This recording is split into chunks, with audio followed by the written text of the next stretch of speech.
ইভা আর নিলয় বিছানার উপর রোমান্স করছে। ইভা আর নিলয়ের সম্পর্ক ছিল ভালোবাসার। ইভার বিয়ে হয়েছে বাহারের সাথে। বাহার যখন বাড়িতে থাকে না, নিলয় তখন ঘরের ভেতর ঢুকে পড়ে। আজও তাই হয়েছে। নিলয় ইভাকে বলল, লুকিয়ে লুকিয়ে তোমার সাথে এখানে দেখা করতে ভয় করে। যদি কোনোদিন কেউ দেখে ফেলে তাহলে কি হবে, একবার ভেবে দেখেছো? ইভা বলল, এতদিন যখন ধরা পড়িনি আর কোনোদিনও পড়বো না। নিলয় বলল, আমার ভয় হয়, আমি ভেবেছি তোমার বাড়িতে আর আসবো না। ইভা বলল, তুমি ভয় পেয়ে আমার বাড়িতে আসা বন্ধ করে দেবে? তুমি যদি আমার কাছে না আসো আমি তো দম বন্ধ হয়ে মারা যাব। নিলয় বলল, তোমাকে ছেড়ে আমারও থাকতে কষ্ট হবে, কিন্তু আমি কি করব? আমি তোমাকে বিপদে ফেলতে পারবো না। ইভা বলল, তুমি যদি না আসতে চাও আমি তোমাকে জোর করব না। এখন এসেছো, এখন তো তুমি আমাকে একটু আদর করবে। নিলয় বলল, এসে যখন পড়েছি তোমাকে তো আদর করবই, এমন আদর করব সব সময় আমাকে মনে রাখবে। তারপর নিলয় ইভাকে জড়িয়ে ধরল। এমন সময় দরজার সামনে দাঁড়িয়ে কে যেন ঠক ঠক করছে। ইভা ভয় পেয়ে গেল। নিলয়কে কি করবে বুঝতে পারছে না। আবার দরজার ঠক ঠক আওয়াজ হয়ে উঠল। ইভা কোনো উপায় না পেয়ে নিলয়কে খাটের নিচে লুকিয়ে রেখে দরজা খোলার জন্য চলে আসলো। দরজা খুলে দেখলো তার শাশুড়ি দোলা বেগম দরজার সামনে দাঁড়িয়ে আছে। দোলা বেগমকে দেখে ইভা ভয় পেয়ে গেল। দোলা বেগম বলল, আমাকে দেখে তুমি এমন ভয় পেয়ে গেলে কেন? আমার মনে হচ্ছে তুমি আমাকে দেখোনি, তুমি ভূত দেখেছো। ইভা বলল, মা, আপনি হঠাৎ করে আমার রুমে, আপনার কিছু প্রয়োজন? দোলা বেগম বলল, তোমার শ্বশুর বাড়িতে নেই, তাই আজকে রাতটা তুমি আমার সাথেই থাকবে। ইভা এবার বিপদে পড়ে গেল।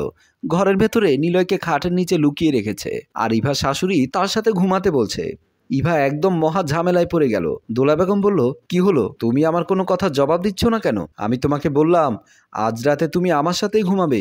ইভা বলল, মা, আপনি তো জানেন আমি আপনার ছেলেকে কথা দিয়েছি, আমি এ ঘর ছেড়ে রাতের বেলা কোথাও গিয়ে থাকবো না। দোলা বেগম বলল, আচ্ছা ঠিক আছে, তাহলে আজকে রাতটা আমি তোমার রুমে কাটাই। ইভা মনে মনে ভাবছে, এই বিপদ থেকে আজ মনে হয় আমি রক্ষা পাবো না। ইভা বলল, মা, আপনি আমার সাথে কেন থাকবেন?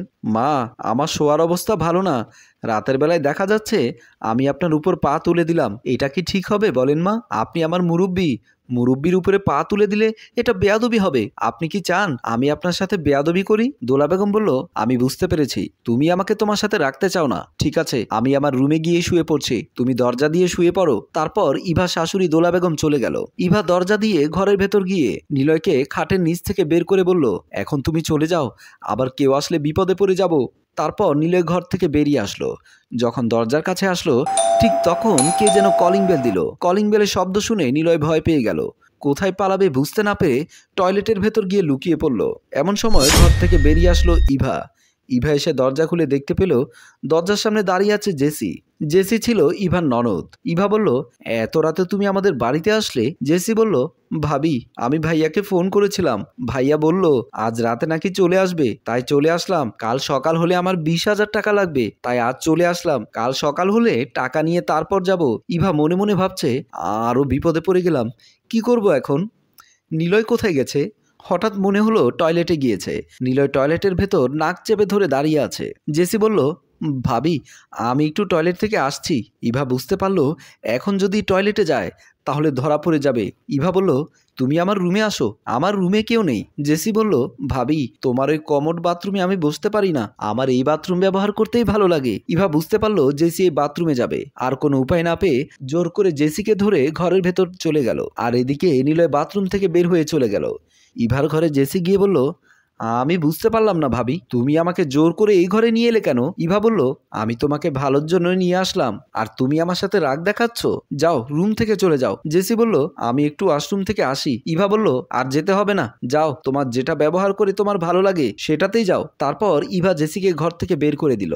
জেসি ঘর থেকে বের হয়ে যাওয়ার পর ইভা বলল, বড় বাঁচা বেঁচে গেলাম, নিলয় মনে হয় এত সময় চলে গেছে। পরের দিন সকালবেলায় বাহার বাড়িতে আসলেন। তারপর ঘরের ভেতর ঢুকে দেখতে পেলেন ইভা বিছানার উপর শুয়ে আছে।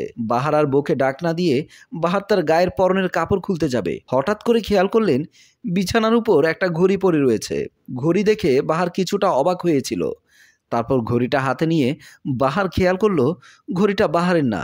বাহার একবার তার বউকে সন্দেহ করছে, আবার ভাবছে আমাদের বাড়িতে কে আসবে।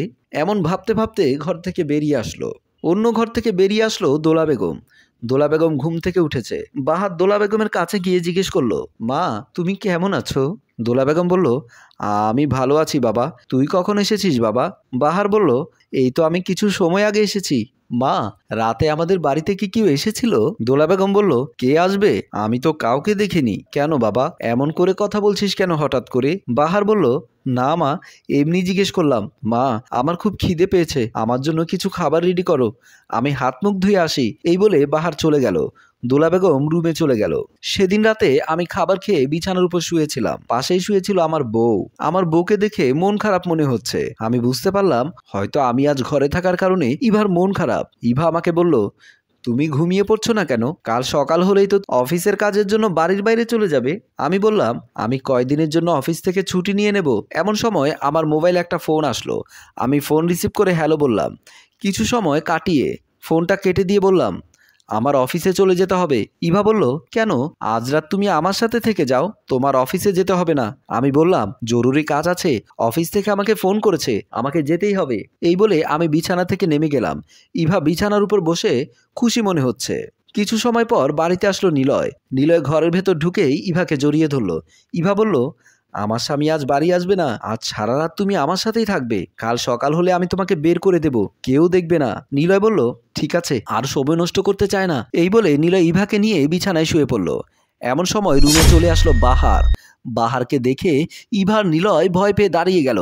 বাহার বলল, আমি তোমাকে অনেক বিশ্বাস করেছি, অনেক ভালোবাসি তোমাকে, সেই ভালোবাসার দাম তুমি আমাকে দিয়েছো। ইভা বলল, আমাকে মাফ করে দাও, আমি অনেক বড় ভুল করে ফেলেছি, আমি আর কখনো এমন ভুল করব না, আমি তোমাকে ঠকি আজ নিজেই ঠকে গেলাম। বাহার বলল, আমি যখন এই ঘরে একটা ঘড়ি পেয়েছিলাম তখনই আমি বুঝতে পেরেছিলাম তুমি কারো সাথে সম্পর্ক শুরু করেছো। তাই আমি অফিসের নাম করে একটু ঘরের বাইরে গিয়েছিলাম। আমার মা বাবা তোমাকে কত ভালোবাসে তা তুমি জানো। আমার মা আমাকে বলে আমি যেন তোমাকে কষ্ট না দেই, আমি যেন সব সময় তোমাকে ভালোবাসি। আমি যদি তোমাকে কষ্ট দেই তাহলে মা আমাকে মাফ করবেন না। ইভা বলল, আমি মায়ের পায়ে পড়ে মাফ চেয়ে নেব, তুমি আমাকে মাফ করে দাও বাহার। বাহার বলল, এই ব্যাপার নিয়ে তুমি মায়ের কাছে মাফ চাইতে পারবে, মায়ের সামনে মাথা উঁচু করে দাঁড়াতে পারবে না। আমি তোমাকে মায়ের কাছে ছোট করতে পারবো না, আমি তোমাকে কখনো ছেড়ে দেব না, কিন্তু আমার মনটা তুমি আর পাবে না। আজ থেকে আমি শুধু তোমার সাথে ভালোবাসার নাটক করে যাব, আমার ভালোবাসা তুমি আর কখনোই পাবে না। এ কথা বলে বাহার রুম থেকে বের হয়ে গেল। ইভা নিলয় মাথা নিচু করে দাঁড়িয়ে রইল। ইভা ইচ্ছা করলে নিজের জীবন সুন্দর করে সাজাতে পারতেন। একটু ভুলের কারণে ইভার সংসার শেষ হয়ে গেল। সম্মানিত ভিউয়ার্স, গল্পটি আপনাদের কেমন লেগেছে? যদি ভালো লাগে লাইক কমেন্ট শেয়ার করে পাশেই থাকুন। ধন্যবাদ।